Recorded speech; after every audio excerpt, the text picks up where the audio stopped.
सभी अन्य विषय के शिक्षकों के लिए प्रोन्नति और स्थानांतरण के प्रावधान किए गए, इनके स्थानांतरण के प्रावधान नहीं किए गए। हमारे प्राथमिक, माध्यमिक और उच्च माध्यमिक के शिक्षक हैं, इनकी सेवानिवृत्ति की सीमा जो 60 वर्ष है उसको 62 वर्ष किया जाए और विश्वविद्यालय और महाविद्यालय के जो शिक्षक हैं, जैसे चिकित्सा महाविद्यालय, अनुभवी डॉक्टर के कारण ही उनकी सेवानिवृत्ति की सीमा 67 वर्ष की गई है, उसी ढंग से विश्वविद्यालय और महाविद्यालय के शिक्षकों की भी सेवानिवृत्ति 67 वर्ष तक। इस राज्य के जितने नियोजित शिक्षक थे सबको बीपीएससी के माध्यम से या सक्षमता परीक्षा के माध्यम से सरकार ने सबको राज्यकर्मी का दर्जा दिया। वाद विवाद आज होगा, 2-3 आदमी बस गए हैं और इसके बाद फिर सरकार का उत्तर होगा। तो प्रोफेसर संजय कुमार सिंह।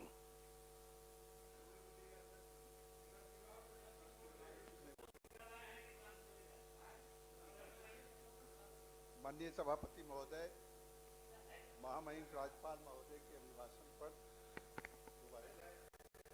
अभिभाषण पर आपने बोलने का मौका दिया, मैं आपके प्रति आभार प्रकट करता हूं। और सभापति महोदय, मैंने 12 संशोधन दिया है। पहला संशोधन कहते हुए दुख भी हो रहा है। संक्षेप में बोलिए। बिल्कुल संक्षेप में बोलेंगे। दुख भी हो रहा है कि यह सदन पूरा गवाह है कि बिहार के वित्त अनुदानित जो डिग्री महाविद्यालय हैं, इंटर माध्यमिक अनुदानित माध्यमिक विद्यालय हैं, इनके शिक्षकों का 7 से 8 वर्ष का अनुदान बकाया चल रहा है। और आपको सभापति महोदय स्मरण होगा कि आपने एक बार कहा भी था इसी सदन में, जब ये सवाल सभी सदस्यों के द्वारा उठाए जा रहे थे, तो आपने कहा था कि यहाँ इसका कोई निर्णय नहीं होगा, हम अपने चैम्बर में हम इसकी बैठक बुलाकर और इसका रास्ता निकालेंगे। बैठक हुई और आपको स्मरण होगा सभापति महोदय, उस बैठक में माननीय शिक्षा मंत्री भी उपस्थित थे और हम लोगों ने सुझाव दिया था कि हर साल पिछले 5 वर्ष के जो शिक्षा विभाग के जो बजट हैं उसके आंकड़े को देते हुए कि हर साल शिक्षा विभाग का जो बजट में एलोकेशन होता है उसको वह खर्च नहीं करता, साल के अंत में वह पैसा एक बड़ी राशि लैप्स कर जाता है। हम लोगों ने सारे सदस्य बैठे हुए हैं। कौन सी राशि लैप्स कर जाती है? जी, कौन सी राशि लैप्स कर जाती है? जो खर्च नहीं हो पाता है शिक्षा विभाग का बजट में जो एलोकेशन होता है। तो हम लोगों ने उसमें सर्वेश जी ने बजाबते डाटा लाया था पिछले 5 वर्षों का शिक्षा विभाग कि पूरे इस वित्तीय वर्ष में ये राशि आवंटित थी, कर्णांकित थी बजट में, और पिछले 5 वर्षों से ये राशि लगातार इतनी बड़ी राशि लैप्स करती है। तो हम लोगों ने सुझाव दिया था कि आप विनियोग के माध्यम से वह बची हुई राशि जो लैप्स कर जाती है उसको वित्त रहित शिक्षण संस्थानों के लिए आप अनुमति लेकर और जो 7 से 8 साल के बकाये राशि है उसका भुगतान एक मुश्त कर दें। सहमति बनी, लेकिन मैं समझता हूं कि आज भी आज के दिन में 7 से 8 वर्ष का अनुदान इन वित्त रहित शिक्षण संस्थानों का बाकी है। हम ये सोच रहे थे कि मंत्री सरकार का जब यह कमिटमेंट था, आश्वासन था, तो राज्यपाल के अभिभाषण में ये बातें शामिल होंगी कि ये 7-8 वर्षों के जो अनुदान है वह एक मुश्त भुगतान हम इस वित्तीय वर्ष में करेंगे, जिसकी कहीं कोई चर्चा नहीं। सभापति महोदय, वित्त अनुदानित शिक्षण संस्थान जो हैं बिहार में, डिग्री, इंटर माध्यमिक विद्यालय, अकेला यह संवर्ग है जिसको 2008 के बाद जो परीक्षा फल आधारित अनुदान देने की बात सरकार ने स्वीकारी, स्वागत योग्य है। हम भी इसका स्वागत करते थे और कर रहे हैं, लेकिन वह राशि 2008 में तय हुई।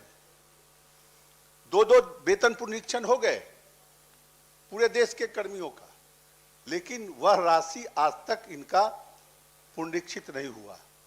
और साथ ही साथ हम लोग यह भी मांग करते रहे हैं कि इनके जो आंतरिक स्रोत की आमदनी होती है, सरकार अनुदान देती है और आंतरिक स्रोत की आमदनी मैनेजमेंट उसको लूट कर हजम करता है।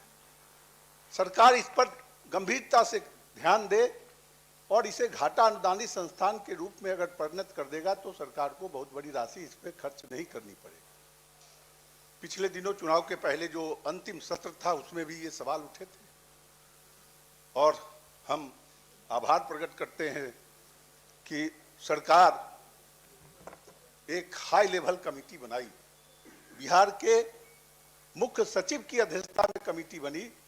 4 महीने हो गए हैं, अभी तक रिपोर्ट बैठक हुई कि ना हुई हमको तो नहीं मालूम। रिपोर्ट आना चाहिए था, जब बैठक ही नहीं हुई होगी तो रिपोर्ट कहां से आएगी।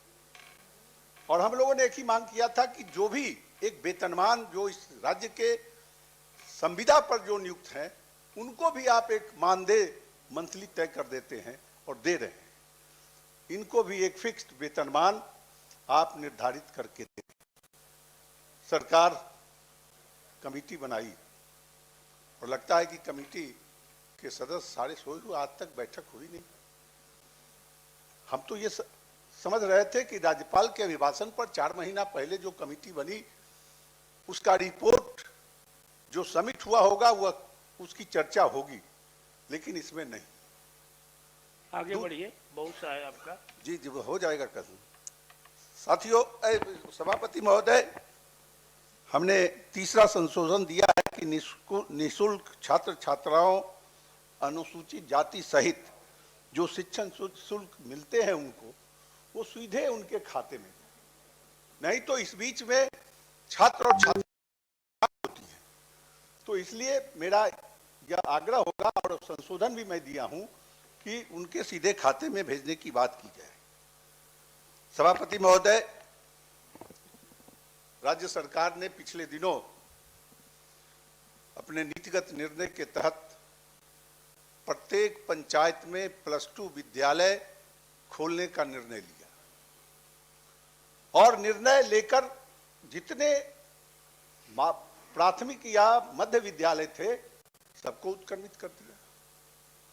और करने का नतीजा यही हम देख रहे हैं कि आज वह उत्क्रमित +2 विद्यालय पूरे बिहार में हर पंचायत में उत्क्रमित तो हो गए, लेकिन बदहाल स्थिति में, न उसको जगह है न उसको जमीन है और कैसे चल रहा है, केवल फाइलों में ये उत्क्रमित विद्यालय चल रहे हैं। हम समझते हैं कि बिहार में हर पंचायत में जितने विद्यालय उत्क्रमित हुए हैं 80% विद्यालय में भवन नहीं है, जबकि सरकार ने स्वीकार किया था कि हम उत्क्रमित करने के बाद सभी ऐसे उत्क्रमित विद्यालयों में +2 बिल्डिंग बनाएंगे।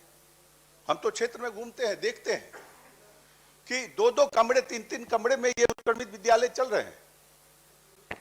एक कमरा है स्टाफ रूम, एक कमरा है ऑफिस। उत्क्रमित होने के बाद तो पैसा विद्यालयों में भेजा गया है, हम नहीं बना है अभी तक। नहीं बात है। सभापति महोदय, मैं इसको थोड़ा सा सुधार कि अब सरकार पिछले दिनों 2012 से बिहार में कुछ विद्यालयों को चुनकर जो माध्यमिक विद्यालय थे पहले से, उसको उत्क्रमित +2 में किया गया था। और वैसे विद्यालयों में सरकार ने शुरुआती दौर 2012 में यह निर्णय लिया था कि जिन विद्यालयों को हम उत्क्रमित करेंगे उनको हम भवन के लिए, उपस्कर के लिए पैसा देंगे, और सरकार ने दिया भी। और फिर बिहार में ये नौकरशाहों ने किस उद्देश्य से हेडमास्टर जो प्रधानाध्यापक के पास पैसा जाता था उसको बंद कर और बिहार में ही शिक्षा विभाग ने एक आधारभूत संरचना निगम का गठन कर निर्णय लिया कि अब जो भी भवन बनेंगे वो यहीं से बने, आधारभूत संरचना निगम के द्वारा।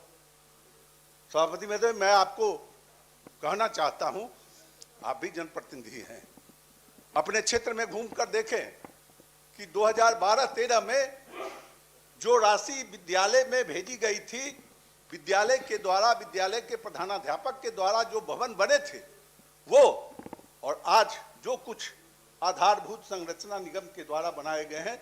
दोनों के भवन में आकाश जमीन का अंतर है, जिस ढंग से बन रहे हैं। और सबसे दुखद स्थिति जो एक और दिख रही है कि ऐसे उत्क्रमित विद्यालय जो हर पंचायत में उत्क्रमित हुए हैं, भवन की चिंता विभाग को नहीं है, लेकिन वैसे 2-3 कमरे में अवस्थित पॉइंट जो दिए हैं उस पर संक्षेप में बोलिए। हम संक्षेप में तो बोल रहे समय हैं। समाप्त हो जाएगा, कुछ आप बोल नहीं वास्तविकता पाइएगा। भी जानने की और जरूरत है। सरकार का उत्तर भी होगा, माननीय मुख्यमंत्री जी आ रहे हैं, उनका उत्तर होगा। जी जी, बीच में आने के हम बाद खत्म कर देंगे उसके पहले, हम उसके पहले खत्म आप कोई बात भी तो बोलने वाले जी हैं। सर, बस हम 10 मिनट सबको में खत्म कर दीजिएगा। सभापति महोदय, मैं आपको केवल ध्यान संज्ञान में देना चाहता हूं सब पॉइंट कि अभी आज से 1 महीना पहले ऐसे सभी उत्क्रमित विद्यालयों में बड़ा बड़ा स्क्रीन वाला आपके इस हाउस में लगे हुए जो टीवी हैं, उतने बड़े बड़े स्क्रीन के टीवी 2-2, 3-3, 4-4 भेज दिए गए। साइंस लेबोरेटरी के लिए उपस्कर भेज दिए गए, टेबल भेज दिया गया, स्टूल भेज दिया गया, और उसको रखने की जगह नहीं है। हुआ तो एक 3 कमरा उस उत्क्रमित विद्यालय में है, 1 कमरा इसी सामानों से भर गया है, वह स्टोर रूम बन गया। एक में शिक्षक प्रकोष्ठ है, एक में हेडमास्टर का ऑफिस है, और अब लड़के के पढ़ने की जगह उस विद्यालय में नहीं।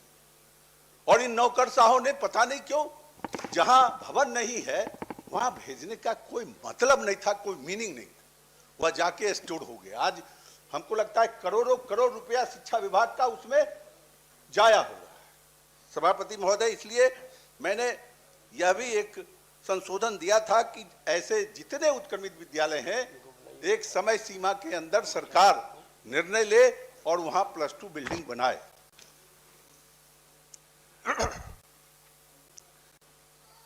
सभापति महोदय, आप इससे अवगत होंगे कि राज्य के माध्यमिक उच्च माध्यमिक विद्यालयों में जो प्रशिक्षित शारीरिक शिक्षक हैं, पुस्तकालयाध्यक्ष हैं, सभी अन्य विषय के शिक्षकों के लिए प्रोन्नति और स्थानांतरण के प्रावधान किए गए, इनके स्थानांतरण के प्रावधान नहीं किए गए। कई बार शिक्षा मंत्री से हम लोगों ने बात भी की थी और आश्वासन मिला था कि यथाशीघ्र इनके भी स्थानांतरण का प्रावधान हम इस शिक्षा कोष पर लाकर करेंगे, लेकिन आज तक नहीं हुआ। हम ये उम्मीद कर रहे थे कि राज्यपाल के अभिभाषण में ये भी सवाल रहेंगे। ठीक। सभापति महोदय, राज्य के प्राथमिक विद्यालय हो, माध्यमिक विद्यालय हो या +2 विद्यालय हो या यूनिवर्सिटी कॉलेज, हमने ये पहले भी यह मांग की थी कि इन शिक्षक, चूंकि शिक्षक जितना पुराना होता है उतना अनुभवी होता है, इसलिए जो हमारे प्राथमिक, माध्यमिक और उच्च माध्यमिक के शिक्षक हैं, इनकी सेवानिवृत्ति की सीमा जो 60 वर्ष है उसको 62 वर्ष किया जाए, और विश्वविद्यालय और महाविद्यालय के जो शिक्षक हैं, जैसे चिकित्सा महाविद्यालय, अनुभवी डॉक्टर के कारण ही उनकी सेवानिवृत्ति की सीमा 67 वर्ष की गई है, उसी ढंग से विश्वविद्यालय और महाविद्यालय के शिक्षकों की भी सेवानिवृत्ति 67 वर्ष तक।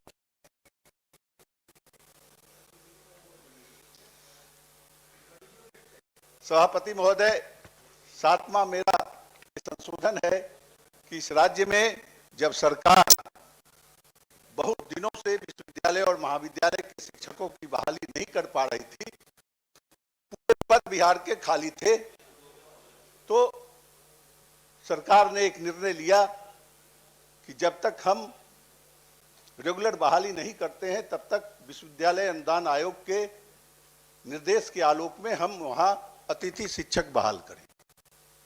बहाली हुई, एक ये सुन लिया जाता सर। ठीक है, बढ़िया।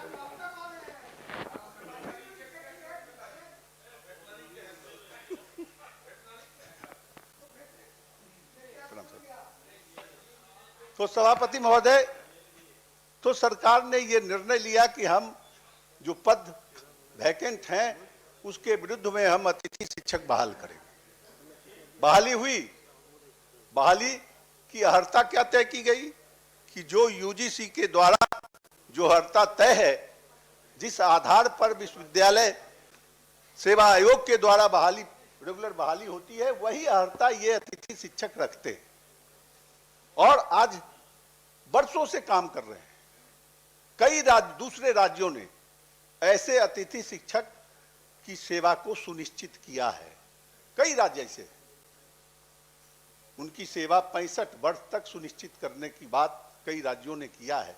हम लोगों ने भी सदन में मांग किया था, मंत्री से बात हुई, बैठकें हुई, आश्वासन मिला, लगता था कि हो जाएगा। चूंकि माननीय सदस्य, बस अब खत्म हो रहा है। हाँ, 13 मिनट हो गए हैं, बस हो गया, 10 मिनट का समय, बस 2 मिनट और मांगेंगे। तो और सभापति महोदय, ये हम समझ रहे थे कि जब यूजीसी की जो अर्हता है, जो मानक है उनके शिक्षक की नियुक्ति के, जब उसी आधार पर ये यूनिवर्सिटी एक्ट के तहत जो सिलेक्शन कमेटी विश्वविद्यालय स्तर पर जिसको नियुक्ति का अधिकार हम यह सदन ने दिया है, उस एक्ट के तहत इन लोगों की नियुक्ति सिलेक्शन कमेटी के माध्यम से हुई। तो निश्चित रूप से हम ये समझ रहे थे कि इस पर चर्चा काफी चली है। सरकार भी एक तरह से अन्य राज्यों में जो अधिसूचना जारी थी उस आधार पर कुछ न कुछ समीक्षा करने की बात कही थी। तो राज्यपाल के अभिभाषण, महामहिम राज्यपाल के अभिभाषण पर हम सोच रहे थे कि निश्चित रूप से ऐसे अतिथि शिक्षकों की सेवा 65 वर्ष तक के लिए सुनिश्चित की जाएगी, इसकी चर्चा होगी, लेकिन नहीं है। इसीलिए मैंने इसका भी संशोधन डाला है। सभापति महोदय, आज जितने माध्यमिक, उच्च माध्यमिक या प्राइमरी सेक्टर के विद्यालय हैं, वहां पर इंटरनेट और कंप्यूटर कोई व्यवस्था नहीं, लेकिन बिहार विद्यालय परीक्षा समिति सब चीज ऑनलाइन ही कराती है। सरकार भी सब चीज ऑनलाइन ही मांगती है। कंप्यूटर नहीं है, कंप्यूटर टीचर नहीं, ऑपरेटर नहीं है, लेकिन सब ऑनलाइन होना चाहिए। तो निश्चित रूप से ऐसे सभी विद्यालयों में कंप्यूटर की व्यवस्था और कंप्यूटर का ऑपरेटर की भी व्यवस्था की जानी चाहिए। मैंने संशोधन में यह भी मांग की है। सभापति महोदय, राज्य के संस्कृत मदरसा विद्यालयों को भी, चूंकि वह भी सरकार के अधीन है और हर चीज, हर इंफॉर्मेशन सरकार तकनीकी माध्यम से ही मांग करती है, तो ऐसे संस्कृत और मदरसा विद्यालय जो हैं, मदरसा, उनको भी तकनीकी रूप से समृद्ध करने की जरूरत है। हम समझ रहे थे कि ये भी बात होगी, लेकिन नहीं है, इसलिए मैंने संशोधन में दिया है। सभापति महोदय, एक बड़ा सवाल है इस राज्य के लिए कि हमारे इस राज्य के माननीय मुख्यमंत्री पटना विश्वविद्यालय को केंद्रीय विश्वविद्यालय का दर्जा दिया जाए। माननीय प्रधानमंत्री जी किसी कार्यक्रम में आए थे, मुख्यमंत्री भी उस कार्यक्रम में साझा कर रहे थे और मांग रहे थे कि बिहार के इस पटना विश्वविद्यालय की ख्याति एक जमाने से है, इसको केंद्रीय विश्वविद्यालय का दर्जा दिया जाए। अब तो केवल एक शीर्षक पढ़ दिया जाए, वही पर बस शीर्षक पढ़ दें जी। और अब तो वहां और यहाँ दोनों एक ही सरकार है, डबल इंजन की सरकार लोग कहते हैं। तो हम उम्मीद कर रहे थे कि राज्यपाल के अभिभाषण में पटना विश्वविद्यालय को केंद्रीय विश्वविद्यालय बनाने की घोषणा निश्चित रूप से रहेगी, लेकिन वह नहीं था। हम इसकी भी मांग करते हैं। और साथियों, सभापति महोदय, आज मैंने देखा भी है पेपर में, सरकार ने इसका संज्ञान लिया है कि राज्य के जितने भी निजी छात्रावास हैं, छात्र के, छात्राओं के, उसका निबंधन और सख्ती से निगरानी और सुरक्षा तंत्र उस पर विकसित किया जाए, यह भी आवश्यक है। और अंत में सभापति महोदय, मैं इस सरकार के प्रति आभार प्रकट करते हुए कहना चाहता हूं कि इस राज्य के जितने नियोजित शिक्षक थे, सबको बीपीएससी के माध्यम से या सक्षमता परीक्षा के माध्यम से सरकार ने सबको राज्यकर्मी का दर्जा दिया। लेकिन सभापति महोदय, आज बिहार राज्य का कोई ऐसा कर्मी नहीं है किसी भी सेवा संवर्ग जिसको पूरे सेवा काल में 3 प्रमोशन का लाभ नहीं मिलता। MSCPS उसका नाम है, हर कर्मियों को मिल रहा है। और जब हमारे ये नियोजित शिक्षक प्राइमरी से लेके +2 के शिक्षक जब ये राज्य कर्मी का दर्जा पा लिए, तो जो 3 पूरे सेवा काल में 3 प्रोन्नति का लाभ इस राज्य के सभी कर्मियों को मिलता है, इनको भी मिलना चाहिए था और सरकार को इसकी घोषणा उस अभिभाषण के माध्यम से करनी चाहिए थी, नहीं की है। इसीलिए मैं ये भी संशोधन पेश किया हूं। धन्यवाद। बहुत धन्यवाद। और माननीय सदस्यगण, अब 2 माननीय सदस्य हैं जिनको अपना संशोधन पेश करना है।